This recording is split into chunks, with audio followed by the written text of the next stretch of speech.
ఒకసారి ఎగిరిపోయింది ఆ టెన్షన్ అంతా, ఒక్కసారి రిలీఫ్ వచ్చేసింది.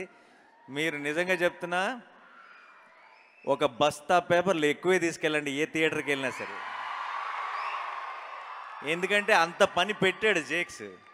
నేను నేను వివేకాత్రే కొంత పెట్టాడు. దాని తర్వాత మామూలుగా వివేక్ పెట్టిన దానికి బ్యాలెన్స్ చేస్తే సరిపోద్ది, కానీ వివేక్ పెట్టిన దానికి ఇంకా 2-3 ఇంతలు తీసుకెళ్ళి కూర్చోబెట్టాడు జేక్స్ విజయ్. సో మీరు అది థియేటర్లో చూడబోతున్నారు. Thank you so much Jakes. And మా మురళి గారు, డిఓపి మురళి గారు, నేను నేను మామూలుగా తొందరగా టేక్ ఓకే అని అన్ను. నేను ఒక 4 టేక్లు ఎక్స్ట్రా అడుగుతాను. నేను ఓకే అన్న తర్వాత వివేక్ ఇంకో 2 టేక్లు ఎక్స్ట్రా అడుగుతాడు. మేమిద్దరం ఓకే అన్నాక ఈయన ఇంకో 4 టేక్లు ఎక్స్ట్రా అడుగుతాడు.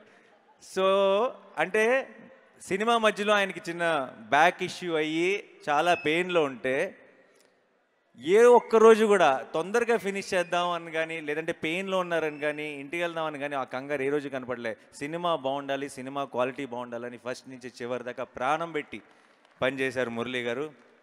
మురళి గారు, it's an absolute honour sir. I'm looking forward to works many more films with you.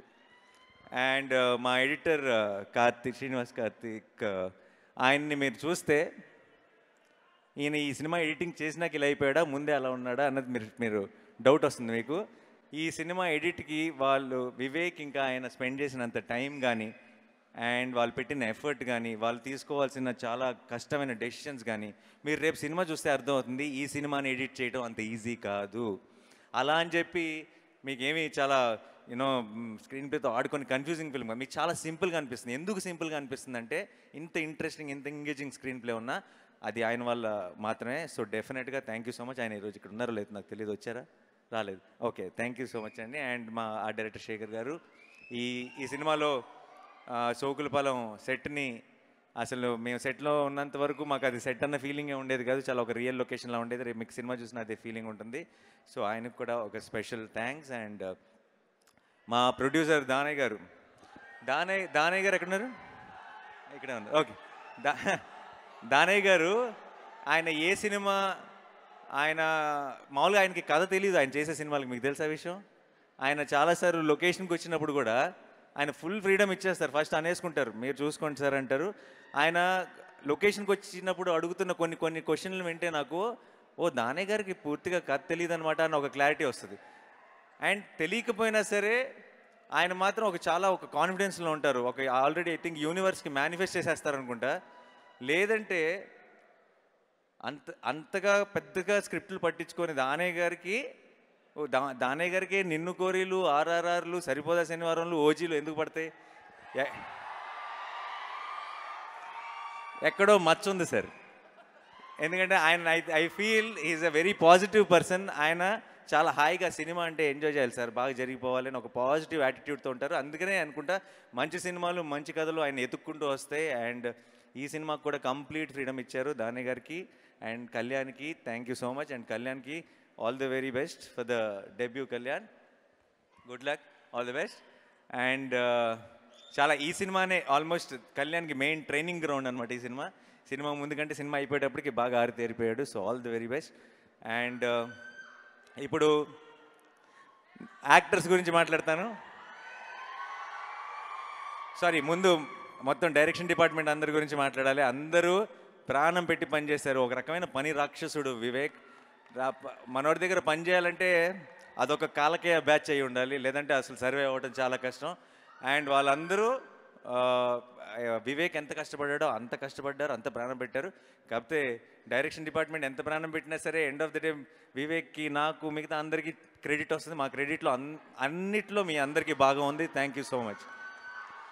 And మా వాల్స్ అండ్ ట్రెండ్స్ బ్యాచ్, మా అభిలాష్ మెయిన్గా మీ ప్రమోషన్స్ ఇవన్నీ నేను కష్టపడుతున్నారన్నారు కదా, మీరు అసలు నా వెనక తిరుగుతున్న వీళ్ళని చూడాలి, వీళ్ళు ఇంకా కష్టపడ్డారు. అండ్ వంశీశేఖర్ గారు, మా పిఆర్ వాళ్ళు కూడా చాలా కష్టపడ్డారు. Thank you so much. ఈరోజు మన సినిమా కోసం అందరూ ఇంతకు ఎదురు చూస్తున్నారంటే దానికి కారణం నాని అని నేను అనుకోను, మీ అందరూ పడిన కష్టం వల్లే ఇది పాసిబుల్. అండ్ డిస్ట్రిబ్యూటర్లకి, ఎగ్జిబిటర్లకి ఏదైనా ఒక మాట చెప్పాల్సి వస్తే, మనతో ఒక పాత సామెత ఉంది, ఆ సామెత స్టైల్లో చెప్తా. కలిసి వచ్చే కాలం వస్తే నడిసి వచ్చే సినిమా వస్తుందంటారు. ఆ నడిసి వచ్చే సినిమా Saripodhaa Sanivaaram. And I'm very very confident that this August 29th will be a very memorable moment for all of us. And నా నా యాక్టర్స్ గురించి మాట్లాడాలి. సాయి కుమార్ గారు వచ్చారు. సాయి కుమార్ గారు లేరు. సాయి కుమార్ గారి గురించి చెప్పాలి. నా ఫాదర్ రోల్ ప్లే చేశారు. ఈ సినిమాలో ఉన్న ప్రతి హై మూమెంట్ ఆయనతో స్టార్ట్ అవుతుంది, ఆయనతో ఎండ్ అవుతుంది. ఆయన అంత ఇంపార్టెంట్ రోల్ ప్లే చేశారు. సాయి కుమార్ గారు నేను బయట ఎప్పుడు లొకేషన్లో చూసినా సరే ఆయన ఎందుకో ఆయన సినిమాలో నా ఫాదర్ రోల్ ప్లే చేశారు, కానీ ఆయన చూసినప్పుడల్లా బాబాయ్ అని పిలవాలనిపిస్తుంది నాకు. సో ఈరోజు ఇక్కడికి రాలేదు, బట్ త్రూ ద కెమెరాస్ అడుగుతున్నా, ఎప్పుడు సార్ అని పిలుస్తాను ఆయన్ని. Sai Kumar sir, next time నుంచి ఆ పిలుపుని మార్చేద్దాం అనుకుంటున్నాను, మిమ్మల్ని బాబాయ్ అని పిలుద్దాం అనుకుంటున్నాను. నాకు you been such a support. And నాకు ఈ సినిమా అంతా కూడా ఒక తెలియని ఒక పాజిటివ్ వైపుతో అయిపోయింది. అది మీరు కూడా ఒక ముఖ్యమైన కారణం. అండ్ అభిరామి గారు, నాకు ఆవిడకి పెద్ద సీన్స్ లేవు, కానీ నేను ఇప్పుడు ఏం మాట్లాడినా సరే నేను రివీల్ చేయలేని విషయాలు చాలా ఉన్నాయి, కానీ ఎక్కువ అభిరామి గారి గురించి మాట్లాడానంటే చాలా రివీల్ చేయాల్సి వస్తుంది. సో నేను జస్ట్ సేవ్ చేసుకుంటాను, రిలీజ్ తర్వాత మాట్లాడుకుందాం. చాలా చాలా బ్యూటిఫుల్గా ప్లే చేశారు ఆ రోల్ని, చాలా గ్రేస్ఫుల్గా. మీరు ఉన్నంతలోనే మీరు చాలా డెప్త్ యాడ్ చేశారు సినిమాకి. Thank you so much and thank you so much. And Aditi, my sister Bhadra, ఎంతో అందంగా ప్లే చేసింది ఆ రోల్ని. మీరందరూ కూడా మీ అక్కని, మీ చెల్లిని, మీ ఇంట్లో ఉన్న మీ సిబ్లింగ్ని చూసుకుంటారు. తనలో సినిమా చూసినంతసేపు మీరు రిలేట్ అయిపోతారు. Thank you so much Aditi. And I really hope this one will be a great beginning for you in Telugu cinema. Thank you so much. And Anitha Chowdary గారు,